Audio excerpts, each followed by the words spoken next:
हिंदी में यूपीएससी की तैयारी से संबंधित प्रोग्राम्स को देखने के लिए सब्सक्राइब करें स्टडी IQ IAS हिंदी। नमस्कार, बहुत बहुत स्वागत है आप सभी का स्टडी IQ IAS हिंदी में। मेरा नाम है अतुल जैन।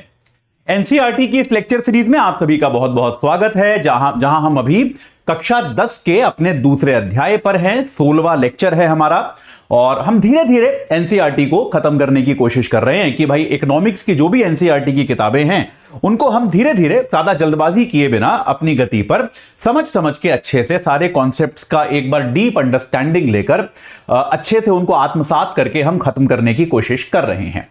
तो चलिए, आज का हमारा अपने जो हम अध्याय जिस पर हम थे कि अर्थव्यवस्था के जो क्षेत्रक हैं उनके बारे में हम बात कर रहे थे, इस अध्याय को आगे बढ़ाते हैं। लेकिन उसके पहले एक बार मैं आपको बता दूं कि भाई हमारा P2I प्रतिज्ञा प्लस बैच जो है, जो कि इस बार मॉर्निंग बैच है, 19 तारीख से शुरू हो रहा है। 19 यानी कि कल।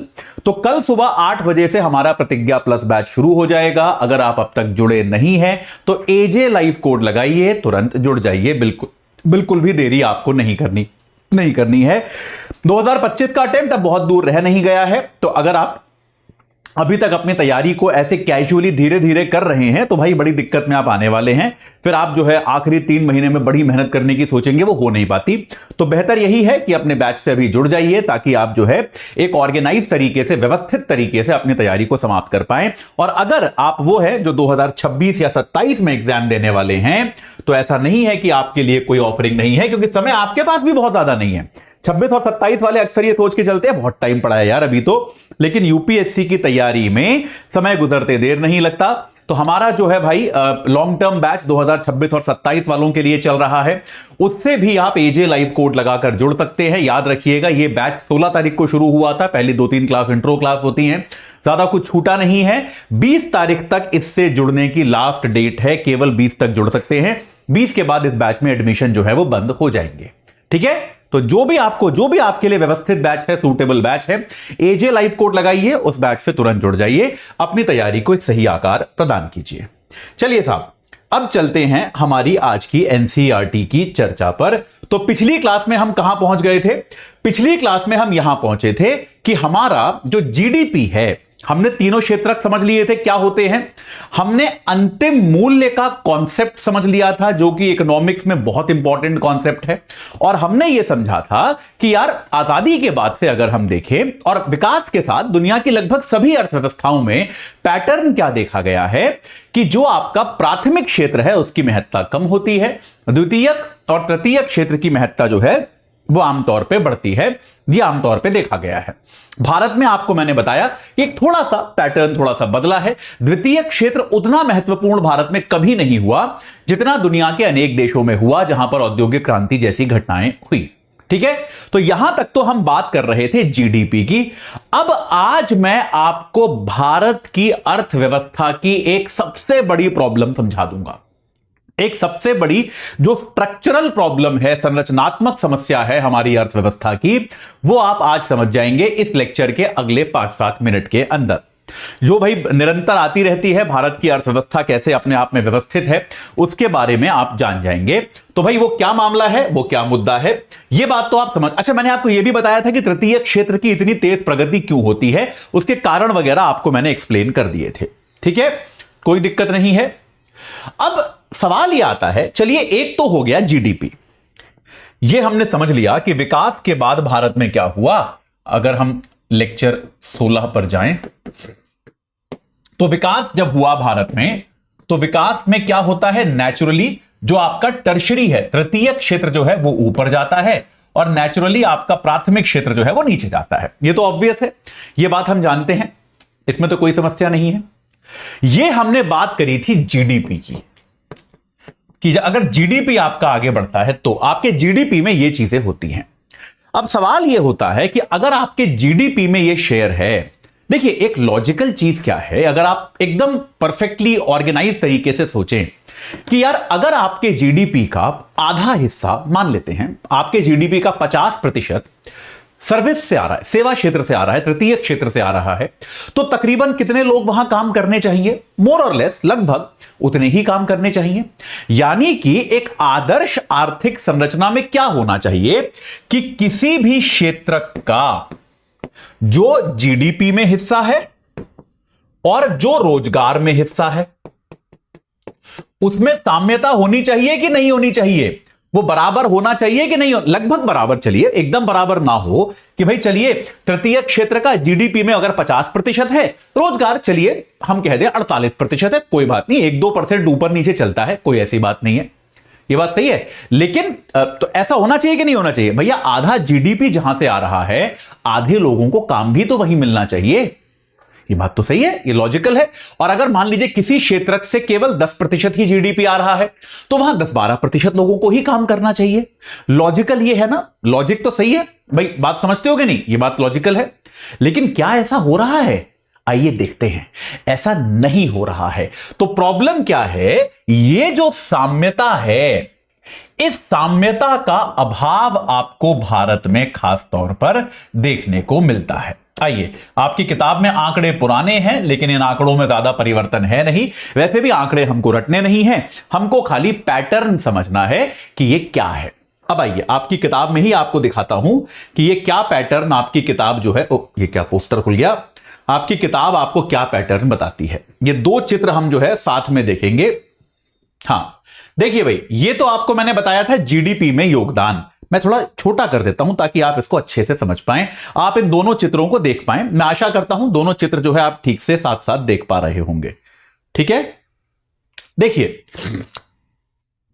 दोनों जो है ये अलग अलग क्षेत्र हैं। आप थोड़ा वर्षों का भी फर्क है, बहुत अच्छे डायग्राम इन्होंने बनाए नहीं है, लेकिन तब भी आप जो है अंदाजा आपको मिल जाएगा। जीडीपी में प्राथमिक क्षेत्र 40% था, घट के 12% हो गया 2013-14 में आते आते। रोजगार में जब जीडीपी का 40% था, उस समय 71% लोग कृषि क्षेत्र में काम करते थे, प्राथमिक क्षेत्र में काम करते थे। अब जब आपका प्राथमिक क्षेत्र करीब करीब जीडीपी का 12% योगदान दे रहा है, देख रहे हो यहां पे प्राथमिक क्षेत्र कितना योगदान दे रहा है? क्या 10-12% है बस? लोग कितने काम कर रहे हैं प्राथमिक क्षेत्र में? 44%। यानी कि जहां से जीडीपी का 12% आ रहा है, वहां पर 44% लोग काम कर रहे हैं। जीडीपी का 12% उत्पन्न करने में देश के 44% लोग लगे हुए हैं। अगर आप यहां का देखें, इसको देखें, आप इंडस्ट्री का देखें, तो इंडस्ट्री में कितना दिख रहा है? करीब 20% के आसपास, 20% के आसपास आउटपुट आ रहा है। यहां 25% लोग लगे हुए हैं। इसको हम ठीक मान सकते हैं कि चलिए ये ठीक है, 20% के आसपास है, 25% लोग काम कर रहे हैं। थोड़ा सा फर्क है लेकिन उतना नहीं है। सर्विस सेक्टर में आपको और अमेजिंग लगेगा। देखिए सर्विस सेक्टर में 10, 20, 30, 40, 50, 60, तकरीबन कितना हो गया है? 68%। 68% जीडीपी आपका सर्विस सेक्टर से आ रहा है। और यह आपका रोजगार है कि कितने लोग वहां काम कर रहे हैं। 68% रोजगार के लिए मात्र ये 44, हां 31% लोग काम कर रहे हैं। यह फर्क समझ में आया कि नहीं आया? यह नंबर एक्यूरेट नहीं है, मैं आपको फिर से बता रहा हूं। यह नंबर वर्तमान डेटा, वैसे भी नंबर आपको रटने नहीं है। तो लॉजिक क्या है? हमें इसमें इंडस्ट्री का तो हम छोड़ देते हैं, इंडस्ट्री में लगभग सही है, कोई दिक्कत नहीं है। इन दो क्षेत्रों में हमको एक बहुत बड़ा एक गैप दिखाई देता है। वो गैप क्या है? यहां लिखने की कोशिश करते हैं उस गैप को, कि कृषि के क्षेत्र में क्या आपको देखने को मिलता है कि कृषि के, क्षमा कीजिएगा, कृषि के क्षेत्र में अगर आप जीडीपी में योगदान देखेंगे तो वो आपको दिखेगा कम, लेकिन अगर आप कृषि के क्षेत्र में रोजगार देखेंगे तो वो आपको मिलेगा बहुत ज्यादा। और मतलब जहां मैं कृषि कह रहा हूं वहां आप पूरा प्राथमिक क्षेत्र कह सकते हो। तो एक ऑब्जर्वेशन हमारी ये हो गई कि भैया प्राथमिक क्षेत्र जो है हमारी अर्थव्यवस्था का, उसका जीडीपी में योगदान तो कम है। जीडीपी में योगदान तो बहुत ज्यादा खास है नहीं, लेकिन रोजगार वहां बहुत ज्यादा लोगों को मिल रहा है। यानी कि अर्थव्यवस्था में थोड़ा सा उत्पादन करने के लिए बहुत सारे लोग काम कर रहे हैं। अब यह हालांकि आपकी किताब में दिया नहीं है, लेकिन लॉजिकली सोच के देखो, लॉजिक एकदम सिंपल लॉजिक लगाओ। अगर थोड़ा सा उत्पादन बहुत सारे लोग मिलकर करेंगे तो आमतौर पे वो लोग अमीर होंगे या गरीब होंगे? उत्पादन जरा सा हो रहा है, बहुत सारे लोग लगे हुए हैं, आमतौर पे वो लोग गरीब होंगे। ऑब्वियस सी बात है कि नहीं है भाई? इतने सारे लोग मिलकर, क्या आंकड़ा था आपकी किताब में? 44% लोग मिलकर 12% उत्पादन कर रहे हैं यार जीडीपी का। तो ऐसे में ये लोग तो गरीब होने हैं ना, मतलब लॉजिकल है। तो हमारे यहां कृषि के जो गरीबी है, किसानों की जो गरीबी है, उसका एक बड़ा कारण ये है, ये आधारभूत कारण है। आगे हम कृषि पढ़ेंगे, विस्तार से समझेंगे कृषि क्षेत्र की क्या समस्याएं हैं, क्या नहीं है, दुनिया भर की बातें करेंगे, लेकिन एक स्ट्रक्चरल बिल्कुल बेसिक कारण जो है वो ये है, इसमें कोई संदेह नहीं है। दूसरा क्षेत्र जिसको हमें समझने की आवश्यकता है वो है आपका तृतीयक क्षेत्र, जिसको हम सेवा क्षेत्र कहते हैं, तृतीयक या फिर सेवा क्षेत्र। तो सेवा क्षेत्र में क्या है भाई, जीडीपी में योगदान तो बहुत ज्यादा है लेकिन रोजगार कम है। यानी कि तृतीय क्षेत्र भारत में विकास हुआ, ऐसा नहीं है कि भारत में तृतीय क्षेत्र का विकास नहीं हुआ। इनफैक्ट भारत के आर्थिक विकास की जो कहानी है वो काफी हद तक तृतीय क्षेत्र के विकास की कहानी है, इसमें तो कोई संदेह नहीं है। तो तृतीय क्षेत्र में जबरदस्त विकास हुआ, इसमें कोई संदेह नहीं है। लेकिन इस विकास के साथ जो हम बार बार कहते हैं भारत में क्या हुआ, जिसको हम कहते हैं रोजगार रहित विकास हुआ। क्योंकि हमारा जो तृतीय क्षेत्र बना वो ऐसे बना कि इसमें रोजगार आए तो सही लेकिन बहुत कम आए। हमने जो विकास किया वो ऐसा विकास किया जिसमें बहुत ज्यादा लोगों को काम धंधा नहीं मिला, बहुत ज्यादा लोगों को रोजगार नहीं मिला। यह सिंपल सा पॉइंट है भारतीय अर्थव्यवस्था का जो असंतुलन है, जिसको हम कहते हैं the imbalance of Indian economy, वो ये है। ठीक है, एकदम बेसिक बता रहा हूं, आगे बहुत सारे इसमें किंतु परंतु आएंगे, लेकिन अभी एनसीईआरटी की किताब है 10वीं क्लास की, तो एकदम बेसिक है, तो बेसिक ही आपको बता रहा हूं। थोड़ा सा किताब के बाहर का भी बता रहा हूं, जरा सा, ताकि आपको थोड़ा सा विषय में इंटरेस्ट भी तो आना चाहिए ना यार। केवल किताब पढ़ाने के नाम पे अगर आप बोर हो जाओ तो क्या फायदा है कि नहीं। ये बात समझ में आई कि नहीं आई। तो भारतीय अर्थव्यवस्था का ये एक क्लासिक असंतुलन है कि भाई हमारे यहां कृषि क्षेत्र में बहुत ज्यादा लोग काम करते हैं, बहुत कम जो जीडीपी में योगदान देते हैं। सेवा क्षेत्र में बहुत कम लोग काम करते हैं लेकिन जीडीपी में बड़ा योगदान देते हैं। ये बात समझ में आ गई। ये एकदम स्ट्रेट फॉरवर्ड सिंपल सा लॉजिक है जो आपको समझ में आना चाहिए। ठीक है, चलिए अब चलते हैं आपकी पुस्तक पे, देखते हैं आपकी पुस्तक जो है, आपकी किताब जो है वो क्या कहती है। ये बात तो हम समझ गए। तो अधिकांश लोग कहां नियोजित है, कहां काम कर रहे हैं, द्वितीयक और तृतीयक क्षेत्र में रोजगार के पर्याप्त अवसरों का सृजन नहीं हुआ है। यह बात ये किताब कहती है। यद्यपि इस अवधि में वस्तुओं के औद्योगिक उत्पादन में 3 गुना से ज्यादा वृद्धि हुई, लेकिन औद्योगिक रोजगार में लगभग 3 गुना ही वृद्धि हुई। तो उद्योग में मैं कहता हूं जितना उद्योग तो हमारे यहां एज अ सेक्टर ही कम बढ़ा। उद्योग धंधे जो हैं उनका तो जनरली ज्यादा विकास नहीं हुआ। तो भाई जिस क्षेत्र का ज्यादा विकास नहीं हुआ वहां पे रोजगार का विकास कैसे होगा। लेकिन ये आपको एनोमली, ये आपको संकट मिलता है सेवा में। सेवा क्षेत्र में आप देखेंगे उत्पादन में 14 गुना वृद्धि हुई लेकिन रोजगार में केवल 5 गुना वृद्धि हुई। याद रखिएगा पिछली क्लास में मैंने आपको एवरेज का कॉन्सेप्ट समझाया था। तो ऐसा नहीं है कि कृषि में रोजगार नहीं कम हुए या सेवा क्षेत्र में रोजगार नहीं बढ़े, लेकिन अपेक्षाकृत कम बढ़े। परसेंटेज वाइज जो है वो कम हुए, कुल मात्रा में रोजगार एक्चुअली बढ़े हैं। सेवा क्षेत्र में उत्पादन 14 गुना हो गया लेकिन रोजगार केवल 5 गुना हुए। ये बात समझ में आ गई या नहीं आई। तो ये एक जो असंतुलन है इसको हम समझते हैं। परिणामतः देश में आधे से अधिक श्रमिक प्राथमिक क्षेत्र यानी कि मुख्य तौर पे कृषि में काम करते हैं, उनका योगदान जो है लेकिन कम है। तो आधी आबादी, ये क्या आंकड़ा देता है, हालांकि आंकड़ा मैं फिर बता रहा हूं, नंबर्स याद करने की कोई आवश्यकता नहीं है। देश की 50% जनसंख्या कहां काम कर रही है, कृषि में। और यह 50% जनसंख्या कितना उत्पादन कर रही है, मात्र 17% जीडीपी का। यह बात समझ में आ गई। 17% जीडीपी का, 1/6 भाग जीडीपी का उत्पादन कर रहे हैं ये सब लोग मिलकर, जो कि आधी जनसंख्या है। तो यह अपने आप में एक अच्छा संकेत नहीं है, यह अपने आप में एक सुखद संकेत नहीं है, यह अपने आप में एक बड़ा संतुलित संकेत नहीं है। यह बात क्लियर हो गई आपको, यह बात समझ में आ गई। चलिए साहब आगे देखते हैं।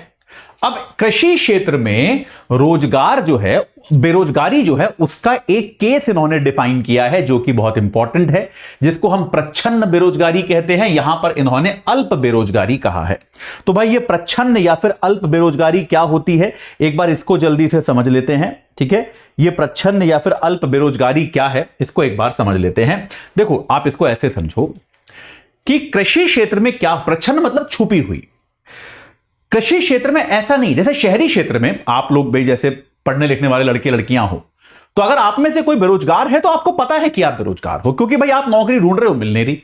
ये बेरोजगारी है कि भाई कोई लड़का है, वो इंजीनियरिंग कॉलेज से ग्रेजुएट करके निकला, अब वो यहां वहां कंपनियों में अप्लाई कर रहा है, उसे नौकरी मिल नहीं रही। ये कहते हैं, ये भाई खुली बेरोजगारी, ये पता है, सबको पता है कि आप बेरोजगार हो, आप काम करना चाहते हो, आपको काम की तलाश है, पर काम नहीं मिल रहा।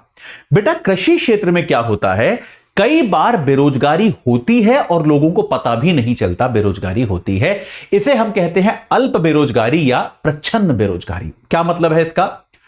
भाई मान लो एक खेत है कृषि क्षेत्र में, इसको हम समझने की कोशिश करते हैं कि ये प्रच्छन्न या अल्प बेरोजगारी क्या होता है। बहुत इंपॉर्टेंट है, यूपीएससी में कई बार पूछा जा चुका है। ये प्रच्छन्न या फिर अल्प बेरोजगारी बहुत ही सिंपल कॉन्सेप्ट है, आपको तुरंत समझ में आ जाएगा। ये क्या होती है भाई, मान लो कोई एक खेत है, ठीक है भाई, एक खेत है। इस खेत में पहले एक व्यक्ति खेती करता था, एक व्यक्ति अकेला खेती करता था। तो मान लो, एग्जाम्पल के लिए बता रहा हूं, केवल ऐसा नंबर पे ध्यान मत देना, मान लो वो 100 किलो फसल उगा पाता था जब अकेला आदमी काम करता था।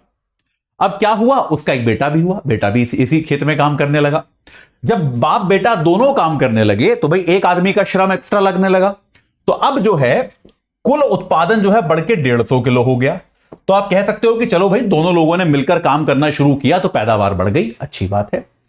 पर बेटा खेत की तो लिमिट है ना, मतलब आप उसमें कितनी पैदावार करोगे। अब मान लो उस आदमी का एक बेटा और है, वो भी इस काम में लग गया, जैसे ही वो थोड़ा बड़ा हुआ वो भी खेती करने लगा। अब ये थोड़ा ना है कि तीसरा, मतलब पहला आदमी जो था उससे 100 किलो हो रहा था, 2 लोग लग गए तो 150 होने लगा। अब तीसरा आदमी अगर इसमें काम करने लगेगा तो ये तो अब खेत की पैदावार थोड़ी ना बढ़ जाएगी, वो तो उतनी ही रहेगी। या लेकिन तीसरा आदमी क्या है, वो भी इसमें खेत में आके काम करने लगेगा, हाथ बटाने लगेगा। तो तीसरा आदमी भी जब इस खेत में काम करने लगता है तो इस खेत की पैदावार 150 किलो ही रह जाती है। फिर मान लीजिए एक और बच्चा हो गया, एक भाई है, मान लीजिए वो भी लग गया, चौथा आदमी लग गया, तब भी पैदावार 150 किलो ही है।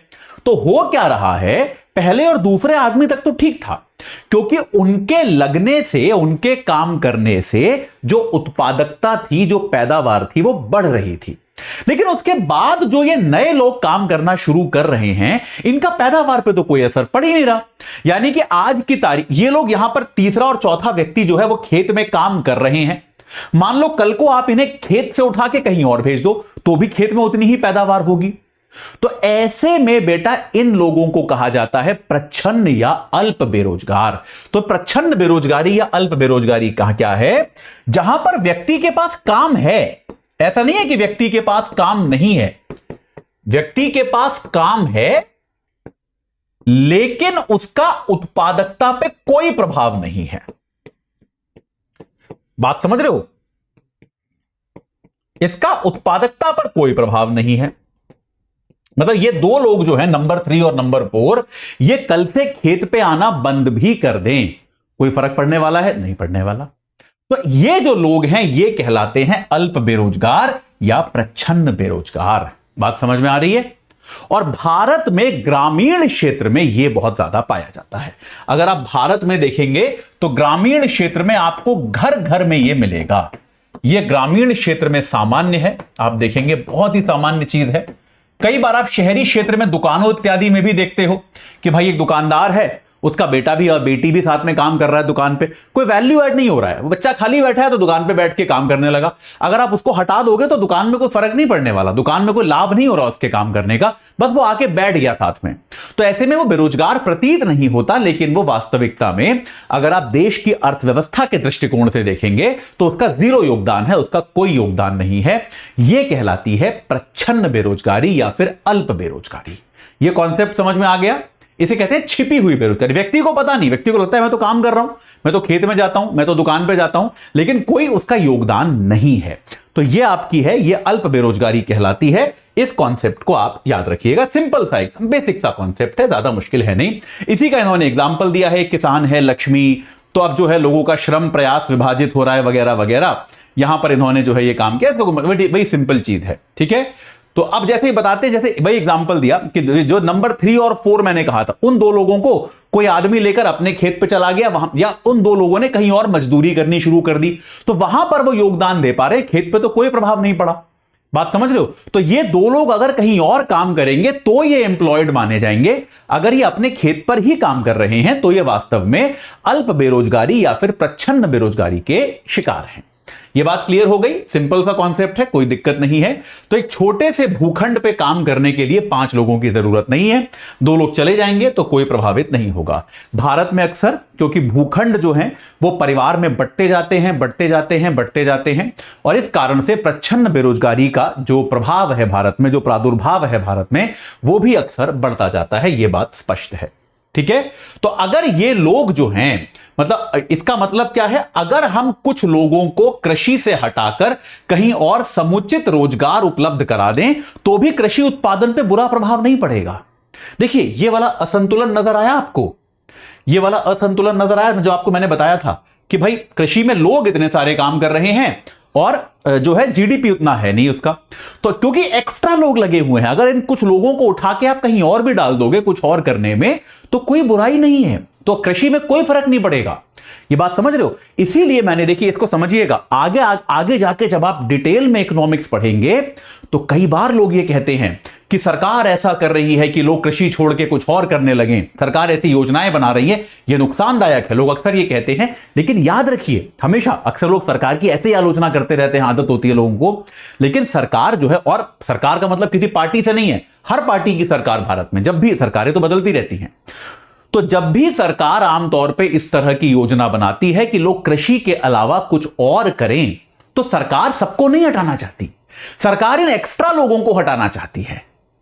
फर्क समझ रहे हो कि नहीं समझ रहे हो? मैं हमेशा बोलता हूं कि यूपीएससी की तैयारी में थोड़ी बेहतर नॉलेज जरूरी होती है। वे चाय की दुकान वाले डिस्कशन मत करना कि अरे सरकार तो चाहती है कोई खेती ना करे। नहीं, क्यों सरकार क्यों चाहेगी कोई खेती ना करे यार? कॉमन सेंस लगाओ। ये चाय की दुकान वाले डिस्कशन नहीं करने हैं, क्वालिफाइड डिस्कशन करने हैं, समझदारी भरे इंटेलिजेंट डिस्कशन करने हैं। और वो इंटेलिजेंट बात क्या है कि सरकार चाहती है कि लोग कृषि से हटें, लेकिन ये लोग हटें जो प्रच्छन्न बेरोजगार हैं। ये कृषि में कुछ योगदान थोड़ा ना कर रहे हैं, जबरदस्ती खेत में जा रहे हैं। इससे अच्छा इन्हें कुछ और काम कराया जाए, इससे अच्छा ये कुछ और करें, इनके परिवार की भी आय बढ़ेगी और देश का जीडीपी भी बढ़ेगा। दोनों चीजें सही है कि नहीं है? लॉजिक समझ में आया कि नहीं आया? आप देखिए, बहुत सारी चीजें इकोनॉमिक्स में ऐसी होती हैं, आपकी आंखें खुलेंगी जब आप सुनोगे, तो पढ़ोगे तो आंखें खुलेंगी। ये बात समझ में आई? तो ये सरकार प्रयास करती है, इस असंतुलन को कम करने का ये प्रयास है कि आप जो है ये आप करने की कोशिश करते हो कि इन एक्स्ट्रा लोगों को कृषि से हटाकर कहीं और भेज दिया जाए, कुछ और ये लोग करने लगे। अब जैसे ये दूसरे क्षेत्रों में भी हो सकती है। मैंने कहा कि कृषि क्षेत्र में, ग्रामीण क्षेत्र में सामान्य है, इसका मतलब यह नहीं कि बाकी जगह पे होता नहीं है, बाकी जगह पे भी होता है। जैसे सेवा क्षेत्र में ऐसे अनियत श्रमिक हैं जो दैनिक रोजगार की तलाश करते हैं, प्लम्बर, पेंटर, मरम्मत कार्य जैसे रोजगार करते हैं। यार, आपके शहर में भी ऐसा एक चौराहा, ऐसी एक जगह होगी जहां पर आप चले जाओ तो वहां पे जो आपका ये लेबर है, जिसको हम लेबर कहते हैं, लेबरर कहना चाहिए कायदे में, पर वो लेबर ऐसे ही बैठा रहता है कि कोई आ जाएगा, हमको ले जाएगा काम करने के लिए। पेंटर, कारपेंटर, प्लम्बर, ये सब लोग बैठे रहते हैं कि आप, वो बैठे होते हैं, आप सड़क पे जाइए, बोलिए आप चलो चलो हमारे घर पे काम करो, वो आते हैं दिहाड़ी पे, जो भी आपसे पैसा लेना है लेते हैं, काम करते हैं और चले जाते हैं। अब ऐसी स्थिति क्यों? इनमें से कई लोग ऐसे हैं बेटा जिन्हें कई बार काम ही नहीं मिलता पूरे पूरे दिन। ऐसी स्थिति क्यों है? क्योंकि ये लोग ज्यादा हैं, इनकी इतने प्लम्बर की आवश्यकता नहीं है, इतने कारपेंटर की आवश्यकता नहीं है, ये लोग ज्यादा हैं। तो सेवा क्षेत्र जो हो गया, यहां पर भी ये अनियत सेवा क्षेत्र जो है, यहां पर इसकी आवश्यकता नहीं है। अब जैसे आप किसी सब्जी मंडी में गए, लाइन से 20 सब्जी वाले बैठे हैं, क्या 20 की आवश्यकता है? क्या 20 जो है वो प्रच्छन्न बेरोजगारी नहीं है? यहां पर भी आप एक बार लॉजिकली सोच के देखिए, प्रच्छन्न बेरोजगारी बेटा हर क्षेत्र में है। आप सोचकर देखिए कि यार एक सब्जी मंडी में आप गए और सबका सारा सामान तो बिकता नहीं है, या तो सबका सारा सामान बिक जाए कोई दिक्कत नहीं है, लेकिन लाइन से 20 व्यक्ति टमाटर बेच रहे हैं। क्या 20 टमाटर वालों की आवश्यकता होती है सब्जी मंडी में? अगर 4 हो तो भी सही है, कोई दिक्कत नहीं है, 5 हो तो भी सही है, या 10 हो, चलिए, 20 की क्या आवश्यकता है यार? तो प्रच्छन्न बेरोजगारी जो है वो अन्य क्षेत्रों में भी मिलेगी। याद रखिए, आमतौर पे ग्रामीण क्षेत्र में है, आमतौर पे कृषि में है, लेकिन अन्य जगहों पर भी, अन्य क्षेत्रों में भी यह सामान्य है, अन्य क्षेत्रों में भी मिलती है। मैं ऐसा नहीं कहूंगा सामान्य है, लेकिन अन्य क्षेत्रों में भी मिलती है। क्लासिक एग्जांपल इसका कृषि का है। लेकिन अन्य जगहों पर भी आपको इसके एग्जाम्पल मिल सकते हैं जहां पर व्यक्ति जो है वो उत्पादन में ज्यादा योगदान दे नहीं रहा, लेकिन तब भी वो काम कर रहा है क्योंकि उसके पास कोई दूसरा कुछ करने को है नहीं, उसके पास कुछ और ज्यादा विकल्प नहीं है जीवन में, वो ये ना करे तो क्या करे। बात समझ में आ गई? तो भाई ये जो है ये आपकी कहलाती है प्रच्छन्न या फिर अल्प बेरोजगारी। ठीक है भाई, ये क्लियर हो गया। अब सवाल यह आता है कि यार चलो आप ये कह रहे हो ये अल्प बेरोजगार हैं, इन्हें कुछ और कराया जाए, पर कैसे कराया जाए? कुछ और कराने के लिए कुछ और काम भी तो होना चाहिए। वो काम क्या है?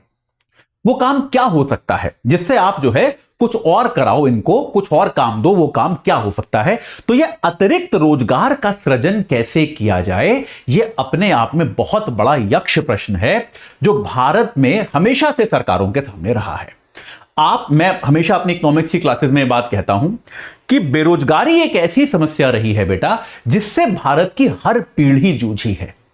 आप ऐसी कोई पीढ़ी भारत में नहीं ढूंढ सकते जिसने बेरोजगारी की समस्या फेस ना करी हो। आप अपने दादा दादी की जनरेशन से पूछ के देख लीजिए, दादा दादी नाना नानी की जनरेशन से, उन्होंने फेस करी होगी। आप अपने माता पिता की पीढ़ी से पूछिए, उन्होंने फेस करी है बेरोजगारी। आप अपनी पीढ़ी में देखिए, आपकी पीढ़ी फेस कर रही है। आप में और मेरे में, भाई मैं आपके माता पिता की उम्र का तो नहीं हूं, लेकिन थोड़ा आप में और मेरे में उम्र का फर्क तो है ही, तो मैंने अपनी पीढ़ी में देखी है बेरोजगारी। तो आप समझ रहे हो? तो ऐसी शायद आपको इस देश में कोई पीढ़ी नहीं मिलेगी, बाकी समस्याएं हमने सॉल्व करी हैं। बेरोजगारी एक ऐसी समस्या है जिसको हम सॉल्व कर नहीं पाए। कभी भी आप देश में कोई ऐसा पीढ़ी आप नहीं निकाल के ला सकते जो कह दे कि यार मेरे जमाने में तो बहुत नौकरियां थी, कोई दिक्कत थी नहीं। ऐसी एक पीढ़ी आप इस देश में ला सकते हो? नहीं ला सकते आप, मतलब अभी तक तो नहीं है, आगे आ जाए तो पता नहीं। यार हम चाहेंगे कि भाई हमारे बच्चे जब बड़े हों तो वो ऐसा फेस ना करें दुनिया, लेकिन अभी तक तो ऐसा ही है। तो भाई अतिरिक्त रोजगार का सृजन कैसे किया जाए? अब देखिए यहां पर वो एग्जाम्पल देते हैं कि एक किसान है लक्ष्मी, जिसका पहले एग्जाम्पल दिया था, इन्होंने भाई अतिरिक्त एक असिंचित भूखंड है। तो अगर आप कृषि के क्षेत्र में सुविधाएं बढ़ा दो, जैसे आप क्या करो, सिंचाई के लिए आपने कुछ कुएं का निर्माण कर दिया या बैंक का लोन दिलवा दिया किसान को, तो अगर आपने किसान को सुविधा दी तो क्या होगा, किसान अपनी फसल बढ़ा सकता है। तो एक तो किसान जो है मान लीजिए पहले 2 फसल उगा रहा था, अब वो 3 फसल उगाने लगेगा। बात सही है कि नहीं है? तो अगर किसान अपनी फसलें बढ़ाएगा तो निश्चित तौर पे उसको एफर्ट ज्यादा लगेगा, तो जो अल्प बेरोजगार व्यक्ति है वो रोजगार करना शुरू कर देगा। बात समझ में आ गई कि नहीं आई? तो अतिरिक्त रोजगार कैसे पैदा किया जाए, अगर इसके तरीके देखें, देखिए इसको याद रखिए। अक्सर लोग कहते हैं सरकार किसानों को इतना कुछ क्यों देती है, तो बेटा ये भी अतिरिक्त रोजगार पैदा करने के तरीके हैं कि आप कृषक को सिंचाई की सुविधा दो ताकि वो पैदावार बढ़ा सके, आप उसको सरल ऋण प्रदान कर दो ताकि भाई उसको जो है वो आसानी से अतिरिक्त फसलें उगा पाए, अपनी भूमि में ज्यादा निवेश करे। अगर अतिरिक्त फसलें उगाएगा तो निश्चित सी बात है, ये बात एकदम तय है कि वो फिर जो है जो अल्प बेरोजगार लोग हैं उनको ढंग से काम करने का अवसर मिल जाएगा। ठीक है, क्लियर हो गया? इसके अलावा अब देखिए अगर ये अधिक अब इससे देखिए एक साइकिल है, मैं हमेशा बोलता हूं ये एक साइकिल है। अच्छा उत्पादन विकास का जो होता है, अगर एक चीज का विकास होता है तो फिर सबका विकास होना शुरू होता है। ज्यादा उत्पादन होगा, उसे ले जाके बेचना पड़ेगा, परिवहन की सुविधाओं का विकास होगा, कई लोगों को वहां काम मिलेगा। भाई आपका अगर अनाज आपने बहुत सारा उगा लिया तो सारा तो आप खा नहीं सकते, आप उसको बेचोगे, बेचने के लिए आप कोई टेम्पो ट्रॉली ट्रैक्टर हायर करोगे, उसको चलाने वाले को नौकरी मिलेगी। बात सही है कि नहीं है? परिवहन की सुविधा का विकास होगा, आपको भंडारण करना पड़ सकता है, स्टोरेज करना पड़ सकता है, स्टोरेज सुविधा का विकास होगा। तो आप समझ रहे हो कि नहीं? तो इसको हम कहते हैं फॉरवर्ड लिंकेज, इसको हम कहते हैं फॉरवर्ड लिंकेज। तो कृषक को सिंचाई ऋण दो और इससे क्या है, भंडारण, परिवहन इत्यादि इन सब का विकास अपने आप होना शुरू हो जाएगा। इनका विकास होगा तो इनसे भी लोगों को रोजगार मिलेगा। ये सारी चीजें एक साथ जुड़ी हुई हैं। आप एक को सुधारोगे तो दूसरी अपने आप सुधरनी शुरू होगी। भाई किसान ज्यादा फसल उगाएगा तो उसको कहीं तो रखेगा, कहीं तो बेचेगा, तो बाजार का विकास होगा, परिवहन का विकास होगा, भंडारण का विकास होगा, फूड प्रोसेसिंग इंडस्ट्री का विकास होगा। आपने बहुत टमाटर उगा दिया तो आप उसकी प्यूरी बनवाओगे, फिर आप उसकी केचप बनवाओगे, फिर सॉस बनवाओगे, तो आपकी जो फूड प्रोसेसिंग इंडस्ट्री है उसका विकास होगा। जो आपकी खाद्य प्रसंस्करण उद्योग है, ठीक है, तो अब इसके लिए आप बीज, उर्वरक, ये सब चीजें आप प्रदान करना शुरू कर दो। सरकार अगर सस्ते दरों पर उसको जो है किसान को सुविधाएं देना शुरू कर दे, ऋण देना शुरू कर दे, तो किसान की उत्पादकता अपने आप थोड़ी सी सुधर जाएगी और अतिरिक्त लोग जो है वो रोजगार देना शुरू करेगा। इसके अलावा अर्ध ग्रामीण क्षेत्रों में उन उद्योगों और सेवाओं की पहचान करना जहां बहुत ज्यादा लोग जो है वो नियोजित किए जा सकते हैं। देखिए, एक चीज ये भी है कि आप ऐसे उद्योग ढूंढें जहां पर काम ज्यादा मिले। भारत के विकास के मॉडल में यह हमेशा एक आलोचना होती है कि हमने रोजगार पे ज्यादा फोकस किया नहीं। वो हमें करना चाहिए कि आप ऐसे काम करें, ऐसे उद्योगों का विकास करें जहां ज्यादा से ज्यादा लोगों को रोजगार मिलने की सुविधा हो। ठीक है, जैसे मैंने आपको बताया, किसान अरहर और मटर उगाते हैं, तो इनकी वसूली और प्रसंस्करण के लिए दाल मिल की स्थापना कर दो। आप वही जो मैंने बताया, टमाटर उगाओगे तो केचप की फैक्ट्री लगा दोगे ना भाई। फिर ऐसे ही दाल बहुत ज्यादा उग रही है तो दाल की मिल लग जाएगी। सही बात है, एक आपको भंडारण गृह बन जाएगा। आप इसके अलावा सरकार, जैसे नरेंद्र मोदी सरकार हमेशा कहती है कि किसानों की आय दोगुनी करेंगे, कर पा रही है कि नहीं वो एक अलग बात है, लेकिन लक्ष्य तो उनका यही है। तो वो क्या कहते हैं कि केवल इससे नहीं, किसान को आप पशुपालन भी करवा दो, किसान को मधुमक्खी पालन भी करवा दो, ताकि किसान जो है कुछ अतिरिक्त गतिविधियां भी करे। जिससे क्या लाभ होगा? तो किसान को क्या है, कुछ अन्य गतिविधियां, किसान को क्या है, कृषक को कुछ अतिरिक्त गतिविधियां अगर आप करा दोगे तो अतिरिक्त गतिविधियों से क्या होगा, वो व्यक्ति जो है वो निश्चित तौर पर उसकी आय बढ़ेगी और रोजगार भी बढ़ेगा। भाई किसान जो है अगर मधुमक्खी पालन कर रहा है तो उससे उसको लाभ मिलेगा, उसकी अपनी आय बढ़ेगी, और साथ के साथ जो प्रच्छन्न बेरोजगार लोग हैं वो इस मधुमक्खी पालन वाले बिजनेस को देख सकते हैं, उनका जो है उनको एक प्रॉपर रोजगार मिल जाएगा। सीधी सीधी सी बात है, एकदम स्ट्रेट फॉरवर्ड, इसमें तो कोई दिक्कत नहीं है। तो ये सारी चीजें जो हैं आपको करनी चाहिए। इसके अलावा अब देखिए एक चीज और है, शिक्षा, स्वास्थ्य, अगर आप इनका विकास करोगे तो बच्चों को जो फायदा होगा वो तो होगा ही, लेकिन मान लो आप बच्चों को शिक्षा देना शुरू कर दो, अरे तो स्कूल बनाने पड़ेंगे, टीचर रखने पड़ेंगे। तो अगर आप इन आधारभूत सुविधाओं का भी विकास करो, जैसे एक अनुमान क्या है, योजना आयोग जो पहले होता था कि 20 लाख नए रोजगार हम पैदा कर सकते हैं अगर हम केवल शिक्षा को बढ़ावा दें। 20 लाख नई नौकरियों का स्कोप तो केवल शिक्षा में है। इसके अलावा पर्यटन, तो भाई शिक्षा, पर्यटन, इस तरह की चीजों का हम विकास करें। शिक्षा, पर्यटन का विकास, ये कहते हैं कि पर्यटन से 35 लाख नई नौकरियां भारत में आ सकती हैं। तो यार अगर आप इनका विकास करोगे तो निश्चित तौर पे नई नौकरियां आएंगी। ठीक है, यहां तक क्लियर हो गया, इसमें कोई दिक्कत नहीं है। चलिए तो अभी आज यहीं पर रुकते हैं, बचा हुआ चैप्टर जो है वो अगली क्लास में खत्म करेंगे। बहुत इंपॉर्टेंट एक कॉन्सेप्ट बाकी है इसमें, वो अगली क्लास में इस चैप्टर को हम खत्म कर देंगे। चलिए, इस चर्चा से जुड़ने के लिए बहुत बहुत धन्यवाद। आपको एक बार दोबारा बता दूं, लॉन्ग टर्म बैच 20 तारीख से शुरू हो रहा है, सुबह 8 बजे का है। एजे लाइव कोड लगा के जुड़ जाइए अगर 2026 या 27 में तैयारी करनी है, और अगर आपको तैयारी 2025 की करनी है तो हमारा प्रतिज्ञा प्लस बैच जो है वो 19 तारीख से शुरू हो रहा है। लॉन्ग टर्म वाला शुरू हो चुका है, माफ कीजिएगा, 20 तारीख लास्ट डेट है, और ये प्रतिज्ञा प्लस जो है 19 तारीख से शुरू हो रहा है सुबह 8 बजे से। तो आप इससे जो है तुरंत जुड़ जाइए एजे लाइव कोड लगा के, अगर आपको 2025 में एग्जाम देना है। जो भी बैच सूटेबल लगता है उससे तुरंत जुड़ जाइए ताकि आपकी तैयारी एक सही शेप में रहे और आपको परीक्षा में आपकी सफलता की संभावनाएं बढ़ जाएं। इस क्लास से जुड़ने के लिए आप सभी का बहुत बहुत धन्यवाद। हिंदी में यूपीएससी की तैयारी से संबंधित प्रोग्राम्स को देखने के लिए सब्सक्राइब करें स्टडी IQ IAS हिंदी।